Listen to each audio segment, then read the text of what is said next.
So I read an article this last week by a pastor by the name of Dan Ryland. And in this, he talked about how the pandemic is producing things or revealing things about us that aren't exactly pleasant, things that we don't really like. And so he writes in his article, sustained pressure does that. It squeezes in and reveals the cracks in your character, your spiritual maturity, and your leadership.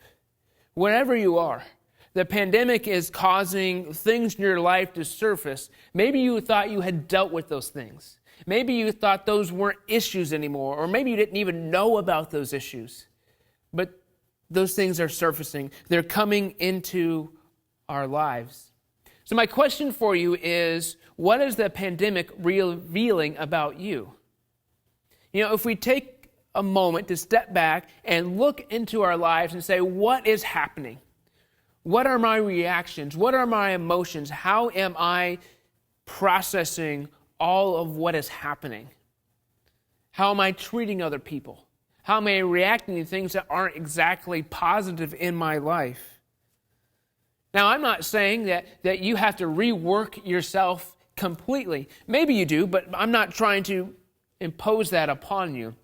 My point is for us to take a step back and look at ourselves in an honest manner. Because these things that are rising to the surface are there even when we're not facing sustained pressure. And because they're there, they're causing havoc in our life. They are enslaving us and putting chains on us so we aren't free as God wants us to be free. See, in Galatians chapter 5, the Apostle Paul is writing to the church in Galatia, and he says, so Christ has truly set us free. Now make sure you stay free and don't get tied down again in slavery to the law. Now, Paul is specifically talking about spiritual freedom here. He's talking about the fact that we can be free from what we would call our sinful nature or our inclination to do things contrary to God. Now, on some level, we have this concept that, well, you get what you pay for, right? Sometimes we get things that are free, and really that means it's cheap. Well, this freedom that Paul is talking about isn't cheap. It costs a lot. In fact, if you remember, there are multiple times in Jesus' ministry where he is preaching to the crowd and people actually turn away and leave Jesus because he lays out the cost of being his follower. And people say, I can't do that. So this freedom that Paul is talking about, it costs us a lot. Now, those of you who have served in the armed forces know that there's great sacrifice that you are called upon to protect our country and the freedoms for which it stands. Those of you who work in the correctional field know that we have a lot of work and effort that we go through to make sure that our freedoms are not infringed upon by others. But Jesus also knew the cost. See, this freedom we can have in Jesus cost him his life, and he willingly died on the cross so that we could be free from sin. But not only did he willingly die, he lovingly died. But what's happened here is Paul, on his travels, he started this church in Galatia. And he went and started, and then he went to another place and started more churches. And then he comes back and hears what's going on in Galatia. See, these people came after Paul. And scholars refer to them as Judaizers. And what happened is Paul came to Galatia, planted a church about the saving grace of Jesus Christ, and these Judaizers followed Paul. And they said, okay, Paul gave you the first step, now we're going to give you the next step. And so they started imposing some of the Jewish laws on the church in Galatia. And so they had different laws that they emphasized, and they didn't necessarily talk about all of them, but they imposed specific ones. Now, Paul didn't hold anything back when he was talking to the church. In this letter to the Galatians, this short letter, and chapter 3, verse 1, Paul actually tells them, he says, you foolish Galatians, who has bewitched you? That's not real nice language. Now, Paul wasn't out of line or anything of that nature. He was being straightforward and being blunt with the Galatians because they had been led astray. on a lot of levels, the Judaizers were teaching a works righteousness. Well, Jesus saved you, but you still have to fulfill all of these requirements, follow all of these rules and laws in order to really be saved by Jesus. But again, they only focused on certain issues. Now, if you remember in the letter to the Ephesians, Apostle Paul also wrote that. And he says, "For it is by grace you have been saved through faith. And this is not from yourself. It is the gift of God, not by works, so that no one can boast." So Paul, in the letter to the Ephesians, clearly says that we are saved by grace through faith. Nothing else. You can't work yourself into heaven. It's only by the grace of Jesus Christ that you can be saved. So what we have to do is we have to receive this salvation. And through the gift, the salvation that Jesus provides, we can be free. But without Jesus, we are slaves to the law, slaves to our sinful nature, slaves to worldly pressures and concerns. But Jesus gives us freedom from futile fears. Now, we may say, well, these fears that we're encountering are a big deal. Well, when we have Jesus, those fears are processed through a different lens, and we see them differently. But Paul continues in Galatians 5:7. He says, "You are running the race so well. Who kept you from following the truth? It certainly isn't God, for He is the one who called you to freedom." This false teaching is like a little yeast that spreads to the whole batch of dough. I am trusting the Lord to keep you from believing false teachings. And God will judge that person, whoever he is, for confusing you. Now, so Paul talks about the race, and he uses athletic imagery multiple times throughout his writings. But as I'm thinking about this, Paul came and he started this church, and then he went to go do other work. And he comes back and he hears what's going on. Now, I imagine the church in Galatia, when Paul started the church and when things were first beginning, they were excited, they were enthusiastic, they were ready to go, they could take on the world. But then their enthusiasm started to wane and decrease. You know, we do that as well. Now, some of you may be avid runners, and so running gets really exciting for you. But most of us aren't.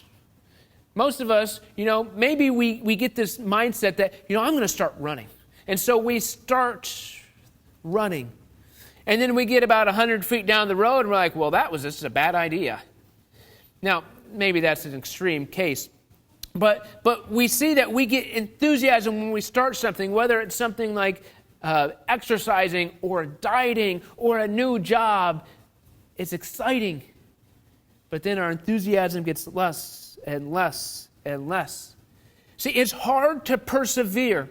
It's hard to keep going. And so we can think about the pandemic, and it's hard. The state of Iowa has lowered some of the restrictions, while the state of Illinois seems to have raised them even more. And I'm not trying to say who's right or who's wrong here, but it's hard for us because we can't see the finish line.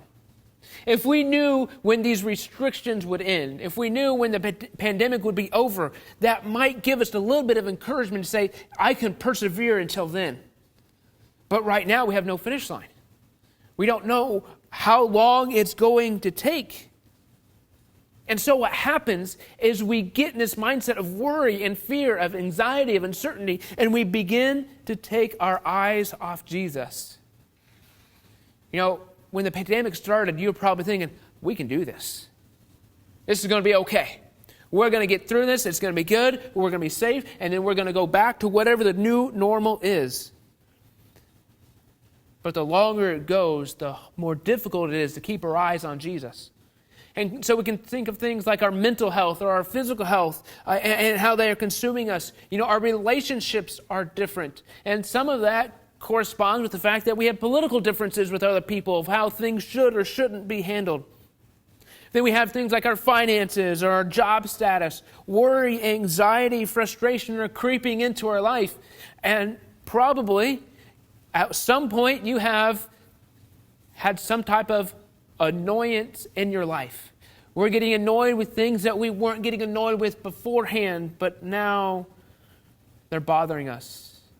Maybe we're getting consumed with fear, or we're fear-mongering, or we have all these conspiracy theories that we're trying to process. And all these things are taking our eyes off of Jesus. And I'm not saying that we should ignore all of these things of the truth or what's going on in our health. But yeast, a little bit of yeast, as Paul talks about, goes through the whole batch of dough. So when we take our eyes off of Jesus for just a little bit and something else creeps in, it creeps into our entire life. See, avoiding this yeast requires constant vigilance. It requires that we keep on guard against it. See, the Galatians were really excited and encouraged when things were started, but the Judaizers came and said, "You're excited, but here's something else. You got to make sure you have these rules in place." But we, as followers of Jesus, must cling to the truth. We must not allow other things to come in and take our eyes off of Jesus. And so I'd argue that this pandemic is causing different yeast to come into our lives. The stress, the worry, the fear. So I'm curious, how are you dealing with the pandemic? And there are certain things that we're doing to try to, whether it's pass the time, whether it's to keep our sanity, whatever it is. You know, we're trying to try new food, or we're just probably eating more food than we ought to, or we're watching TV, binging Netflix, or catching up. Oh my goodness. Are we still live? Okay, all right. So, apologize for that. Got a phone call. Perfect timing. So anyway, so next week we'll put it on Do Not Disturb. So thanks for staying with us. Anyway, so we're talking about the different yeast in our life that is distracting and pulling our eyes off of Jesus. And all of these things, there's nothing necessarily wrong with them. Obviously, we need to eat. We need to have downtime and entertainment. We need to rest and do all those types of things and take care of ourselves. And these are coping mechanisms that we're putting into our lives right now. And there's nothing wrong with these coping mechanisms, except that these coping mechanisms can easily become the new normal. See, once this pandemic is over, we will have all of these habits that we have built up in our lives to cope with this pandemic in unhealthy manners because we've taken our eyes off of Jesus. So I ask you, what are you doing to combat the pandemic? And are these healthy choices? Again, anything I mentioned, there's nothing wrong with them. But if we're allowing them to be unhealthy mechanisms, then once the pandemic is over, then we are enslaved to them even more. And those are things in this world that just pull us down more and more. But Paul prays that Paul prays that God would protect the Galatians from believing false teachings. And we can say that we have this prayer that God would protect us from falling into different traps. But what we have to do is we have to keep our eyes fixed on Jesus. Now, in the Gospel of Matthew, we have this story where the disciples are on the boat in the Sea of Galilee, and Jesus walks out to them on the water. So the disciples see Jesus. They're a little panicked, a little uncertain of what's happening. And Peter calls out to him and says, "Lord, if that's you, tell me to come." And so Jesus says, "Come." So Peter went over the side of the boat. This is Matthew chapter 14, verse 29. So Peter went over the side of the boat and walked on the water toward Jesus. But when he saw the strong wind and the waves, he was terrified and began to sink. "Save me, Lord," he shouted. And Jesus went over and he saved Peter. But when we look at this story, Peter was walking on water when his eyes were fixed upon Jesus. Only when he took his eyes off Jesus did he begin to sink. We can look at our current lives today. When we take our eyes off Jesus, we will begin to sink. We will begin to be consumed by the things of this world, but Jesus provides freedom.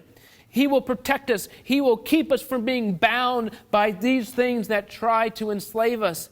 Because Jesus provides freedom from futile fears. We are consumed by these things, but Jesus can give us freedom. Paul continues in Galatians 5:13. For you have been called to live in freedom.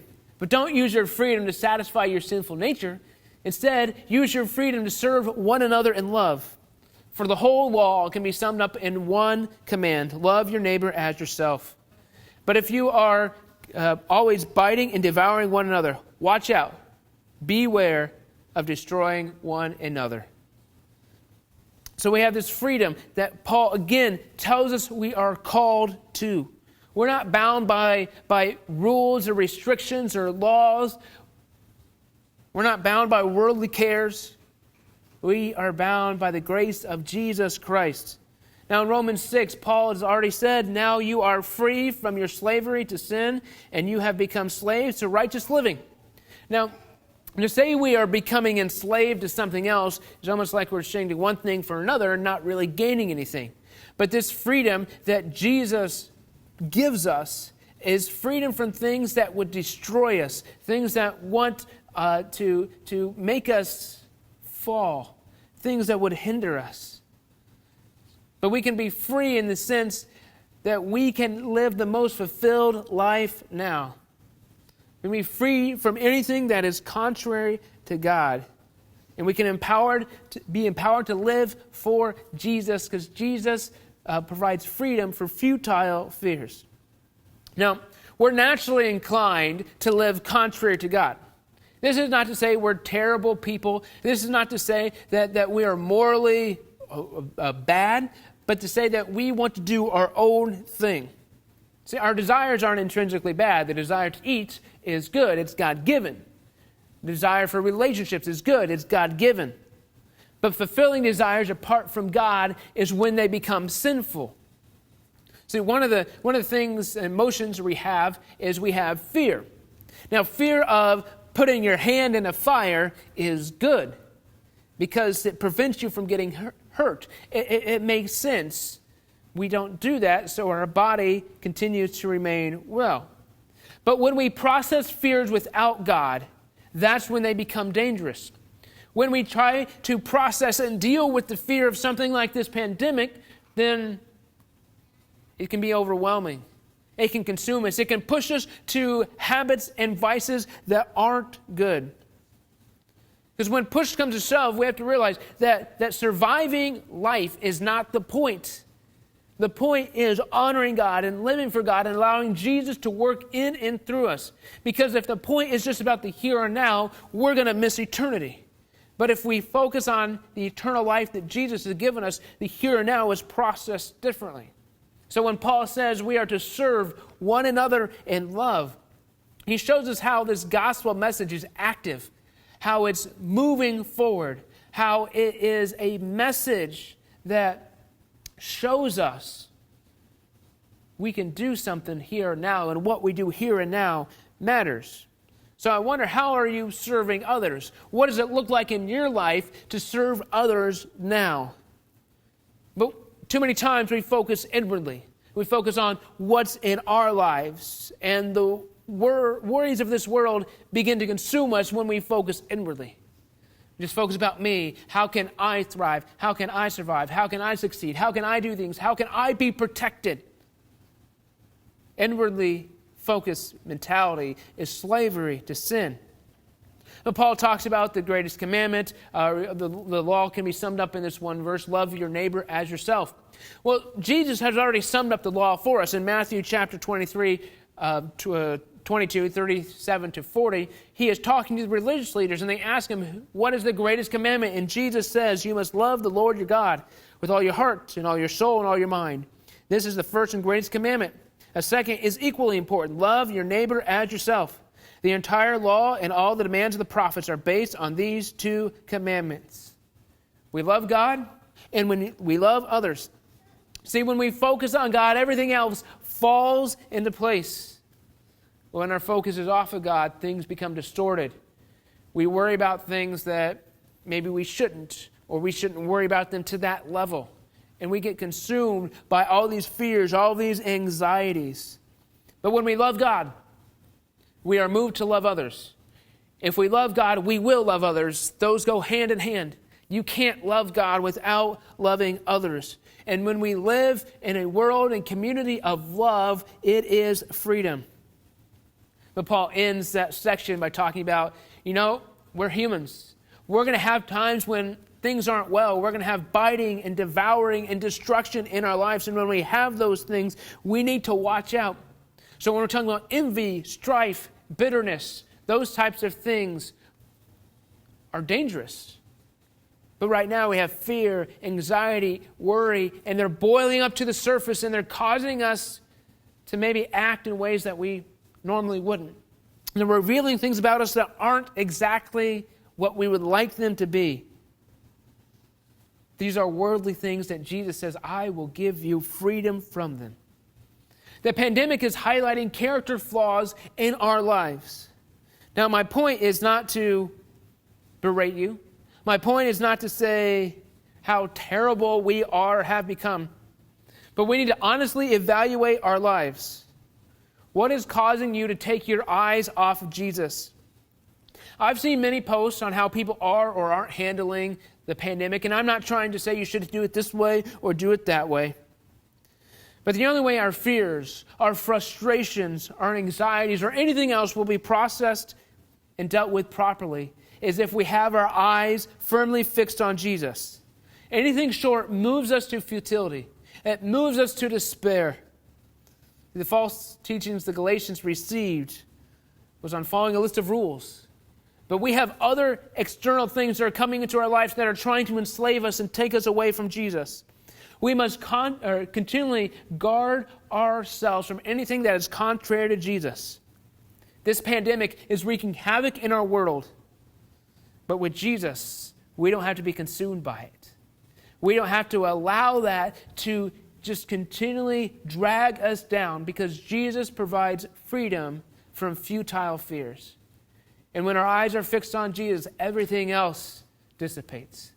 Everything else is not as big of a deal. It's still there. It's still present. But Jesus gives us the ability to process it differently and gives us freedom. Praise the Lord.